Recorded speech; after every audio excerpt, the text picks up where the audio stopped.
It's another edition of Time About the Movies, and today we're taking a look at the movies of July 29th, 1994. We got 4 movies to look at today, so let's not waste any more time. Let's just jump on into it, and we'll start off with the biggest new release of the weekend, and that is, of course, Jim Carrey as The Mask.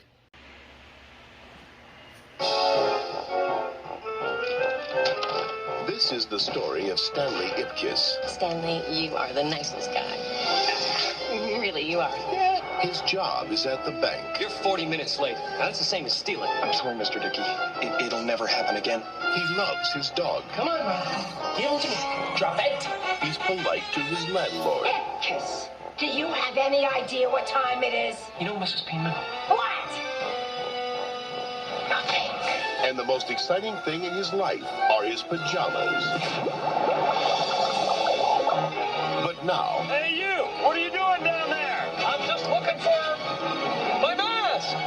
all that is about to change. Because Stanley Ipkiss is not the man he used to be. Spoken.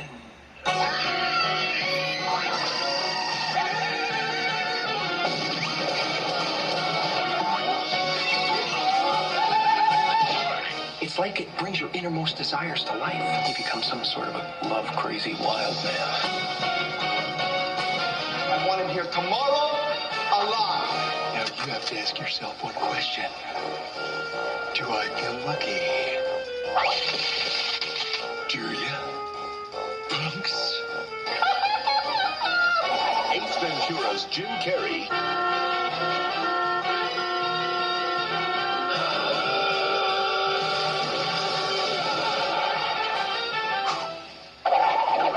is The Mask. Ooh, somebody stop me!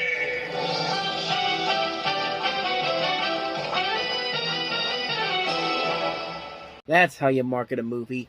Show the last film that he was in and just let the money roll in. And it's not a bad idea, because this movie actually turned out to be not only a big hit critically, but also financially. It's hard to believe this, but up to that point, this film was actually the most profitable film based on a comic up to that point, which is amazing to think about when you've had Superman the movie and Batman.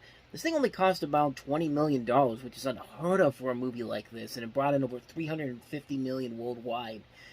And quite honestly, you could kind of see why. It still holds up over almost 30 years later, and yeah, for a movie that was featuring a rising star in Jim Carrey, this is a chance that he really got to show his ability as a leading actor. Like, he was not only is he great as The Mask, but you also like him as Stanley Ipkiss. Like, he has this great mash between this hapless guy who turns into this cartoonish character, and it meshes together very well. This is also notable as the first film starring Cameron Diaz, and for a first film, she's pretty good in the movie too. Like, she's not the typical damsel in distress. She plays her role very well.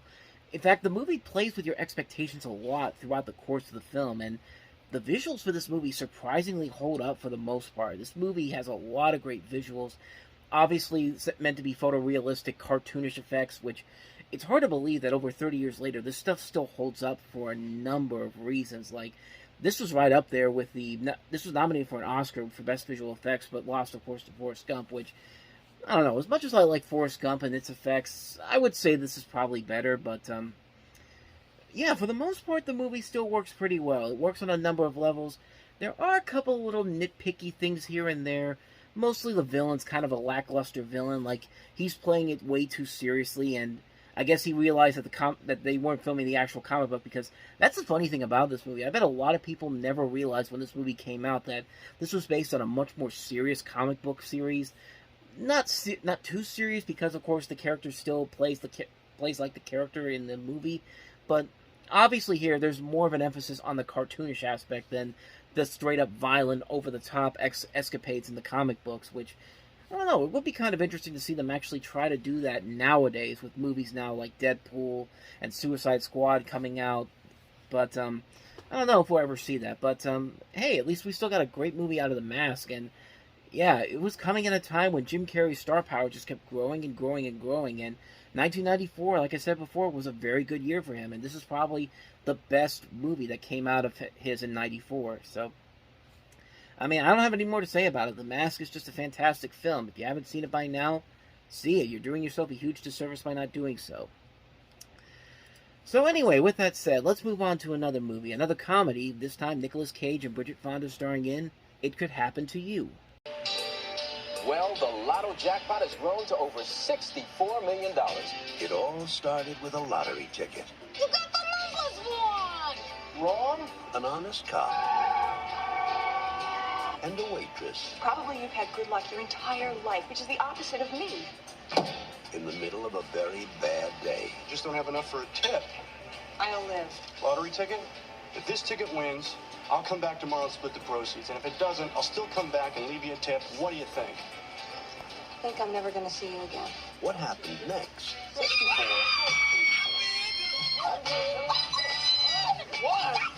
Was beyond their wildest dreams. I've got something to tell you.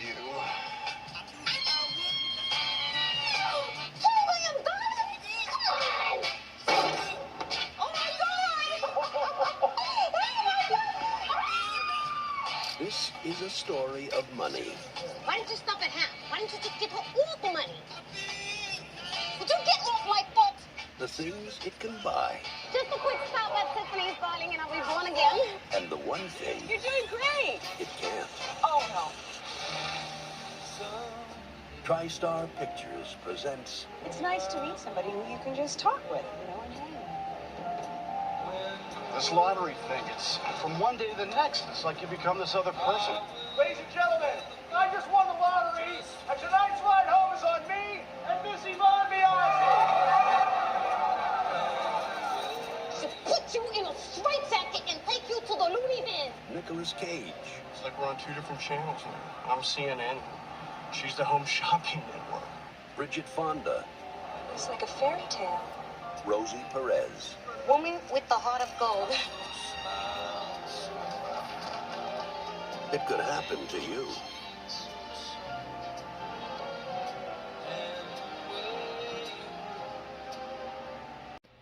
This is probably one of the more underrated movies Nicolas Cage has ever done. I mean, this is a movie where he plays the nice guy in this to Bridget Fonda's character, who they make who he basically tells her, "Hey, if I win the lottery, I'll come back and I'll give you I'll give you half the money that we receive from it." And turns out they win the lottery, and and she ends up getting $2 million, and they kind of develop kind of a friendship together. And this is a nice little film. It's not a great film. It's not a film that really shatters expectations, all that, but I was pleasantly surprised when I saw it. I thought it was a nice little film. Like, Cage and Fonda definitely had some nice chemistry together. Even him and Rosie Perez really have some nice, good chemistry. You also have a really strong cast overall. You've got Wendell Pierce, Stanley Tucci, Red Buttons is in here, Seymour Cassell, Richard Jenkins, Emily Deschanel in one of her early film roles, Ann Dowd. Shockingly, this was actually narrated by Isaac Hayes, and actually he has a cameo as a role in this.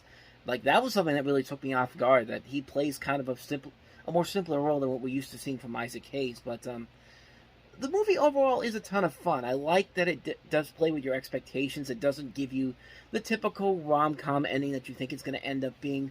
It actually does end up being something a lot different, but it is a very nice, solid little film. It's a nice little film that has a lot of good acting all around, some good moments of comedy, great actors working off of each other, and it is a nice little film. It's a really good film.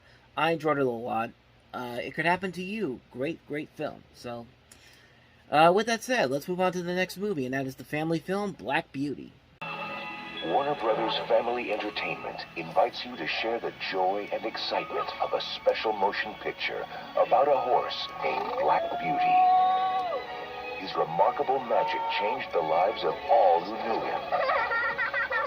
And his incredible high-spirited adventures have become a favorite of children for generations. Black Beauty. Again, kind of like It Could Happen to You, this is a nice little family film. More similar to something like The Secret Garden, which I think is something you can go back to. And interestingly enough, this director, Caroline Thompson, is a name you probably aren't too familiar with, but you have definitely seen her work before. She's worked on many movies. She's written Edward Scissorhands, The Addams Family, Homeward Bound, The Incredible Journey, The Secret Garden, Nightmare Before Christmas. She wrote Corpse Bride. She wrote City of Ember. She's written some not so good movies like Welcome to Marwen and Buddy, which was another movie that she directed, which we'll get to later on. But this is the first movie she ever directed, and for a first-time directorial effort, it's not bad. I mean, it's a nice little family film.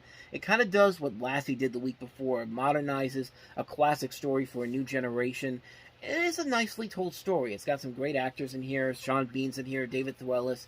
You have Alan Cumming playing the voice of Black Beauty, which is basically Alan Cumming narrating the entire story. And it is a nice little film. It doesn't do anything too spectacular. It's not anything too grand, but it works for what it is. I had a pretty good time watching it. And kind of got overlooked at the box office, but it has found this little nice following over the years. And rightfully so. It's a nice little film. I enjoyed it a lot. So that's Black Beauty. Let's move on to the last movie, and that is the latest film from Whit Stillman, and that is Barcelona. What exactly are you doing here? I'm sort of an advance man for the Sixth Fleet. That's going to be really tough. It's an assignment that will require a lot of diplomacy and tact. I'm really surprised it gave to you. You can't say Americans are not more violent than other people. No. All those people killed in shootings in America? Oh, shootings. Yes, but that doesn't mean Americans are more violent than other people. We're just better shots. I think it's true that they hide that the sexual revolution is over. I don't go to bed with just anyone anymore. I have to be attracted to them sexually.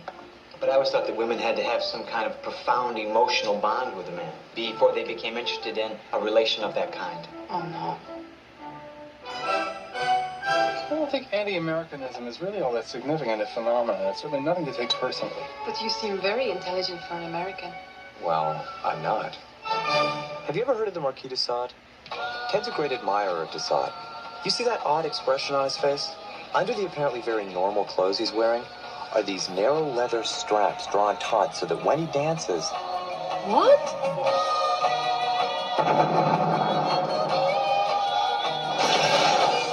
He's a complex and in some ways dangerous man.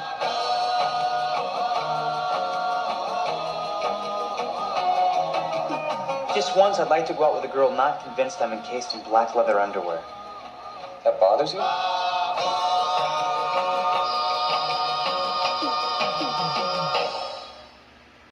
feel like that guy could be played by Ryan Reynolds if they ever decide to remake this movie. I mean, he kind of sounds like Ryan Reynolds whenever he's talking these long bits of dialogue and all that. But this is Barcelona, the second film from Whit Stillman. The second film of his supposed Dune, Bouget's and Love series.